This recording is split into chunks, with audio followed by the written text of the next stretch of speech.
আমাদের সকলের প্রিয় দল বিএনপির প্রতিষ্ঠাতা, বাংলাদেশের স্বাধীনতার ঘোষক শহীদ রাষ্ট্রপতি জিয়াউর রহমানের একটি কথা এই ক্ষেত্রে আমি স্মরণ করতে পারি। শহীদ জিয়া বলেছিলেন, আমাদের রাজনৈতিক দর্শন হলো জনগণের কল্যাণে কাজ করা। প্রিয় ভাই বোনেরা, জনগণের রায় বিএনপি অনেকবার রাষ্ট্র পরিচালনার দায়িত্ব পালনের সুযোগ পেয়েছে। বিএনপি সরকার প্রতিবারই মানুষের অধিকার এর প্রতি সম্মান রেখে জনগণের কল্যাণে আন্তরিকভাবে দায়িত্ব পালনের চেষ্টা করেছে। এই কারণেই কিন্তু বিএনপির নেতাকর্মীদেরকে কখনোই দেশ ছেড়ে পালিয়ে যেতে হয়নি। প্রিয় ভাই ও বোনেরা, গত ১.৫ দশকে স্বাধীন বাংলাদেশকে পরাধীনতার শৃঙ্খলে আবদ্ধ করে ফেলা হয়েছিল। দুর্নীতি, দুঃশাসন চালিয়ে পলাতক স্বৈরাচার জনগণের স্বাধীনভাবে বাঁচার অধিকার, ভোটের অধিকারকে কেড়ে নিয়েছিল, জনগণকে করেছিল ক্ষমতাহীন। হাজারো শহীদের রক্তের বিনিময় বীর জনতার গণ অভ্যুত্থানে ৫ই আগস্ট ফ্যাসিবাদের পতন ঘটেছে।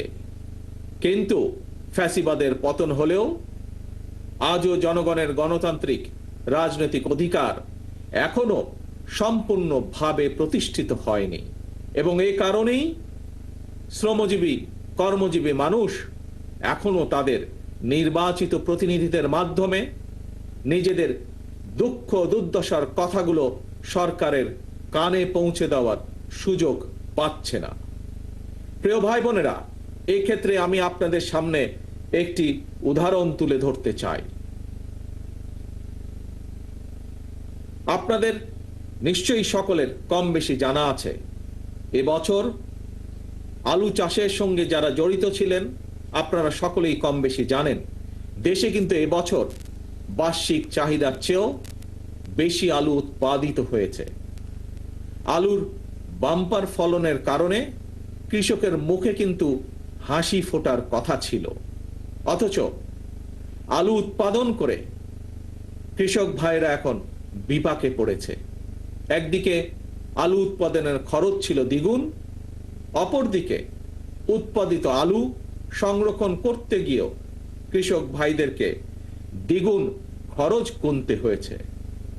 শিল্প কারখানা, গার্মেন্ট সহ প্রতিটি সেক্টরেই শ্রমজীবী কর্মজীবী মানুষদেরকে এই ধরনের বহুবিধ সমস্যা মোকাবেলা করতে হচ্ছে।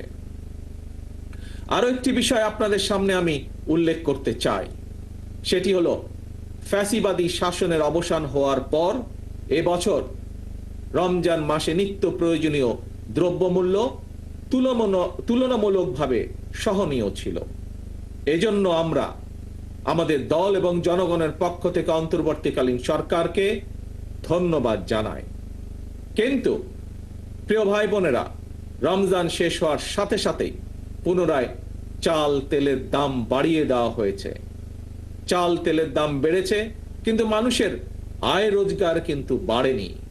তাহলে জনগণ এখন তাদের এমন ভোগান্তির কথা কার কাছে, কোথায়, কিভাবে বলবে?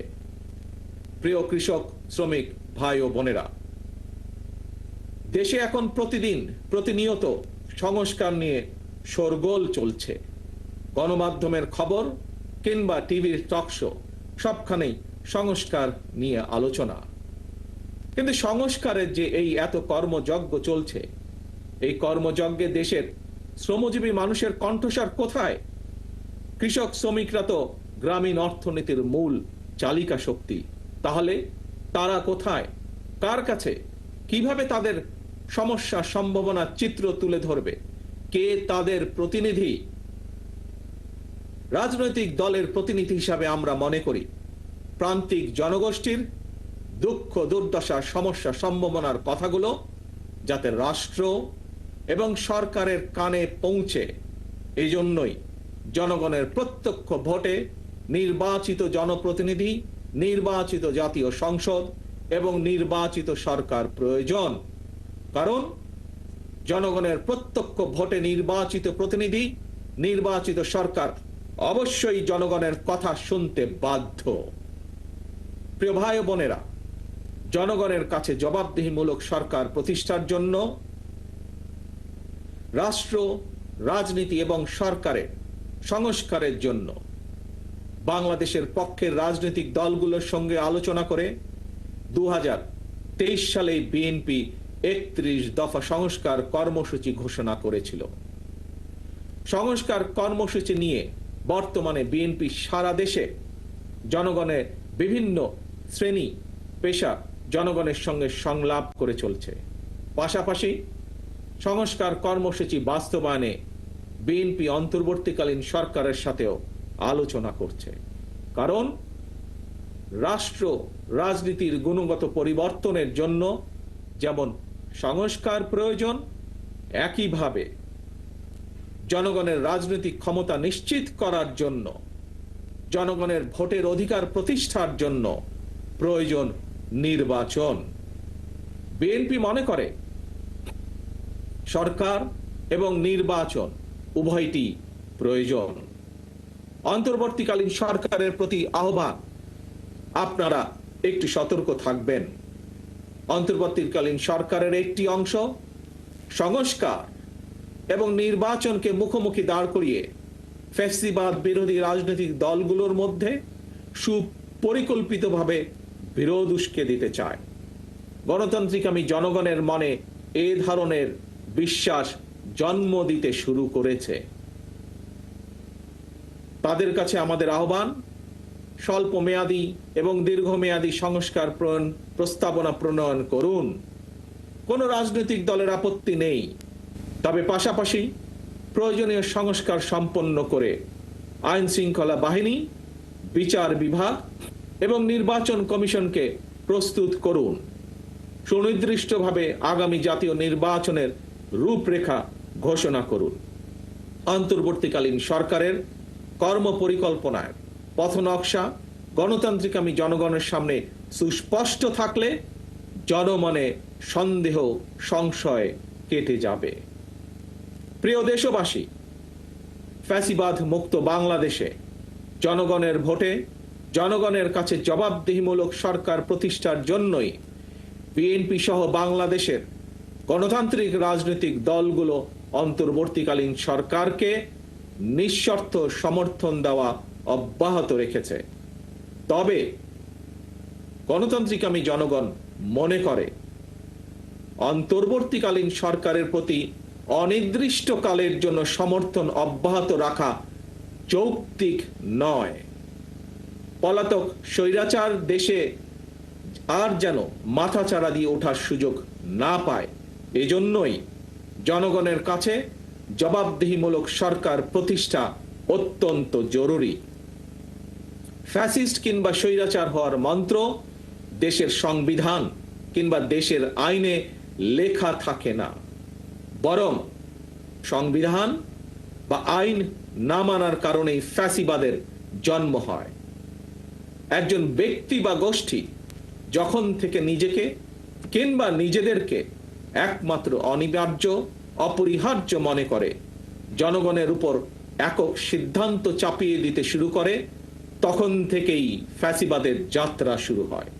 এবং এ কারণেই বলতে চাই, কোনো ব্যক্তি অথবা গোষ্ঠীর মনে বিনা ভোটে ক্ষমতা দীর্ঘায়িত করার সুপ্ত বাসনা, পুনের আকাঙ্ক্ষা যেন রাষ্ট্র সরকারকে ফ্যাসিবাদে প্রতি প্রলুব্ধ করতে না পারে, সেজন্যই জনগণের প্রত্যক্ষ ভোটে নির্বাচিত জনপ্রতিনিধি, নির্বাচিত জাতীয় সংসদ এবং জবাবদিহিমূলক সরকার প্রতিষ্ঠা করা দরকার। নিয়মিত গণতান্ত্রিক চর্চার মধ্যে দিয়ে দেশে মানুষের অধিকার সুরক্ষিত হয়ে উঠে, রাষ্ট্র রাজনীতিতে গণতন্ত্র প্রাতিষ্ঠানিক ভিত্তি পায়। প্রিয় ভাই বোনেরা, জনগণের সরাসরি ভোটের মাধ্যমেই দেশের সরকার গঠিত হয়, সরকারের পরিবর্তন ঘটে, এটি বিশ্বের গণতান্ত্রিক রীতি। তবে রাষ্ট্র স্বৈরাচার কিংবা ফ্যাসিবাদের কবলে পতিত হলে গণবিপ্লব কিংবা গণ অভ্যুত্থানের মাধ্যমেও ফ্যাসিবাদী সরকারের পরিবর্তন হয়। তত্ত্বাবধায়ক কিংবা অন্তর্বর্তীকালীন সরকার গঠিত হয়। এ ধরনের বিশেষ পরিস্থিতির সরকার অবৈধ নয়, তবে এ ধরনের বিশেষ পরিস্থিতির সরকার কখনোই জনগণের সরাসরি ভোটে নির্বাচিত সরকারের বিকল্প নয় এবং বিকল্প হতে পারে না। প্রিয় দেশবাসী, এবার আরো একটি গুরুত্বপূর্ণ বিষয়ের দিকে আপনাদের দৃষ্টি আকর্ষণ করতে চাই। আভ্যন্তরীণ যুদ্ধে লিপ্ত মিয়ানমারের রাখাইনে মানবিক সাহায্য পৌঁছানোর জন্য বাংলাদেশকে করিডোর হিসাবে ব্যবহারের অনুমতি দেওয়ার ব্যাপারে অন্তর্বর্তীকালীন সরকার নাকি নীতিগতভাবে সিদ্ধান্ত নিয়েছে।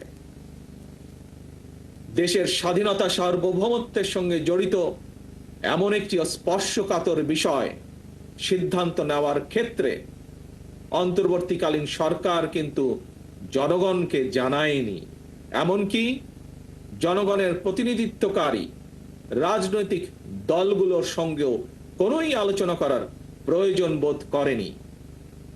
দেশের জনগণকে না জানিয়ে অন্তর্বর্তীকালীন সরকার এ ধরনের সিদ্ধান্ত নিতে পারে কিনা কিংবা নেওয়া উচিত কিনা এই মুহূর্তে সেই বিতর্ক আমি তুলতে চাই না। তবে